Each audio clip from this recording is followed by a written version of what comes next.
देर रात 1 बजे उन्होंने गुरुग्राम के मेदांता हॉस्पिटल में अंतिम सांस ली है। बता दें कि कोटा में निकाय चुनाव के प्रचार के दौरान 27 अक्टूबर को उनकी तबीयत बिगड़ी थी और इसके बाद उनकी रिपोर्ट जो है कोरोना पॉजिटिव आई और उन्हें 6 नवंबर को मेदांता हॉस्पिटल शिफ्ट किया गया।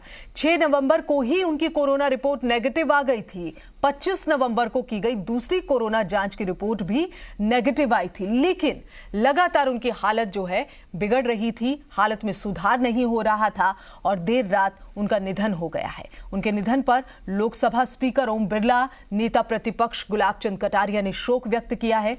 किरण माहेश्वरी के पार्थिव देह को लेकर परिजन उदयपुर के लिए रवाना हो चुके हैं। उदयपुर में ही उनका अंतिम संस्कार किया जाएगा।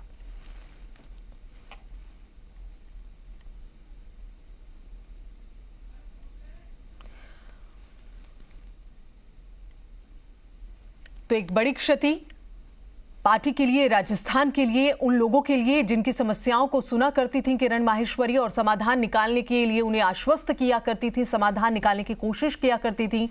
एक अच्छे स्वभाव की महिला, एक अच्छी छवि की महिला नेता जिनका निधन हो गया है। पूर्व मंत्री और बीजेपी नेता किरण माहेश्वरी निधन हो गया है देर रात 1 बजे। गुरुग्राम के मेदांता हॉस्पिटल में अपनी अंतिम सांस ली है उन्होंने। कोटा में निकाय चुनाव के प्रचार के दौरान 27 अक्टूबर को उनकी तबीयत बिगड़ी थी और इसके बाद उनकी कोरोना रिपोर्ट जो है वो पॉजिटिव आई थी। आपको बता दें कि लगातार कोरोना के कई मामले सामने आ रहे हैं, क्या खास क्या आम, सभी इस बीमारी से जो है वो खुद को बचा रहे हैं, लेकिन उसके बावजूद कई लोग इसी कोरोना महामारी के शिकार हुए हैं और अपनी जान गंवा चुके हैं। और बीजेपी प्रवक्ता रामलाल हमारे साथ इस वक्त फोन लाइन पर मौजूद हैं। रामलाल जी, स्वागत है आपका। रामलाल जी, एक बड़ी क्षति, बहुत ही अच्छी छवि की, शालीन व्यक्तित्व वाली एक महिला नेता जो हैं वो अब हमारे बीच नहीं रही हैं, एक बड़ी क्षति। देखिए, सुबह जब मैं उठा उस समय एक ट्वीट देखा तो ट्वीट के अंदर किरण माहेश्वरी जी के देहांत की खबर थी, लेकिन विश्वास ही नहीं हुआ। कम से कम 10 जगह फोन करने के बाद में विश्वास था कि हाँ, ये घटना सत्य है। एक ऐसी नेता हमने खोया है जो नेता हमेशा गरीबों के उत्थान की बात करती थी, हमेशा क्षेत्र के विकास की बात करती थी, हमेशा गरीबों के दुख दर्द की बात करती थी और अपने जीवन के अंदर सदैव एक सादगी से अपना जीवन यापन करते हुए मतलब एक जमीनी कार्यकर्ता से काम की शुरुआत करके और राष्ट्रीय राजनीति के अंदर भी अपनी एक अलग पहचान बनाने वाली किरण जी हमारे बीच से नहीं रही। मैं परमपिता परमेश्वर से चाहूंगा कि दीदी की दिवंगत आत्मा को अपने चरणों के अंदर स्थान दें और निश्चित रूप से समाज भी, पार्टी भी और मैं व्यक्तिगत भी उनकी जो एक कमी है उसकी पूर्ति कभी कोई नहीं कर पाएगा। हमने एक बेहतरीन नेता को खोया है और जो विधानसभा के अंदर उनकी जो ललक थी, उनकी जो बात थी अपने क्षेत्र के विकास के लिए, अभी विधानसभा का जो सत्र हुआ था उस सत्र के अंदर भी मेडिकल कॉलेज की जमीन आवंटन को लेकर पूरी मुखरता के साथ उन्होंने बेबाकी के साथ और तर्क के साथ कहा कि क्षेत्र के विकास के लिए जमीन का आवंटन होना और कॉलेज होना नितांत आवश्यक है। मैं कहूँगा कि हमेशा अपने क्षेत्र के समग्र विकास के लिए वो काम करने वाली एक ऐसी नेता थी जिसकी कमी कभी पूर्ति नहीं की जा सकती। बिल्कुल सही कहा रामलाल जी आपने। ये जो क्षति है इसकी पूर्ति तो हो ही नहीं सकती है।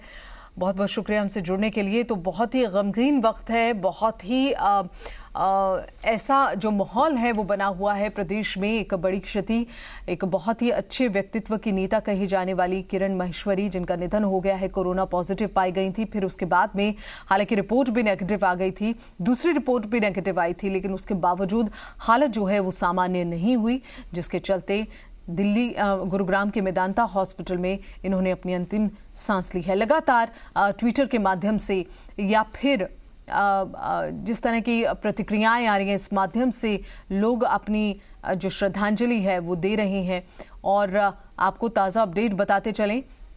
आइए, नेता गुलाब चंद कटारिया इस वक्त हमारे साथ फोन लाइन पर मौजूद है। सर, स्वागत है आपका। सर, एक बड़ी क्षति जो है वो पूरे राजस्थान के लिए है। किरण माहेश्वरी का निधन होना, वाकई इस क्षति को कोई पूरा नहीं कर सकता। किरण माहेश्वरी का निधन भारतीय जनता पार्टी और विशेष करके महिला विंग ने जिस प्रकार से ने मेहनत करके काम को खड़ा किया, उससे भारतीय जनता पार्टी को और भारतीय जनता पार्टी के महिला विंग को एक तरह से एक संगठन कर्ता जो है वो खो दिया।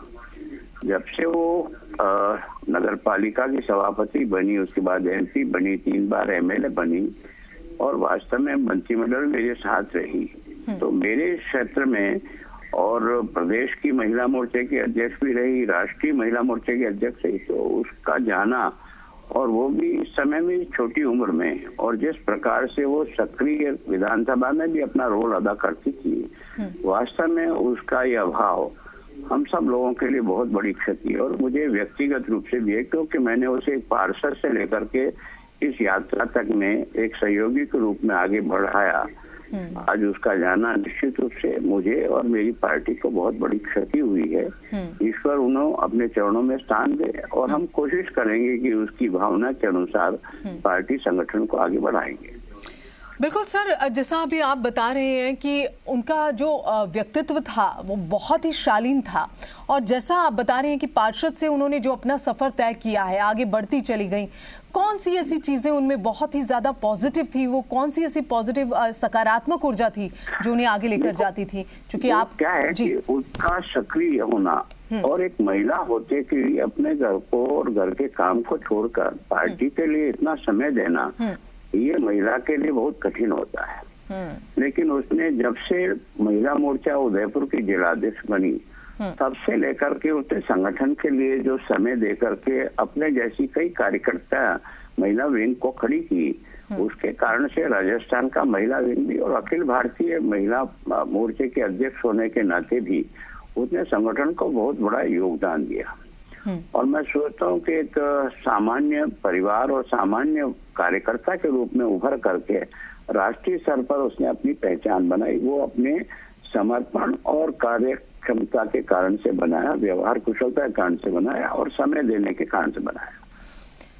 सर बहुत बहुत शुक्रिया हमसे जुड़ने के लिए। ऐसे गंभीर वक्त पर, ऐसे गमगीन माहौल में हर कोई अपनी संवेदनाएं जो हैं वो दे रहा है, और सबसे बड़ी बात यह है कि एक जिस तरह से उनके बारे में कहा जा रहा है कि बहुत ही मेहनती और बहुत ही सकारात्मक सोच रखने वाली, और अपना जो पूरा वक्त जो है।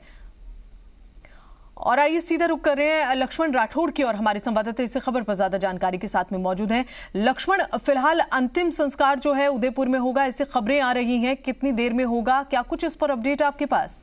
अभी जस्ट उनसे परिजनों से बातचीत जो हुई है वो बता रहे हैं कि अभी वहां से लाने की बाद में ही ये तय हो पाएगा कि आज होगा, या अभी बातें ये भी आ रही है कि हो सकता है कल तक हो।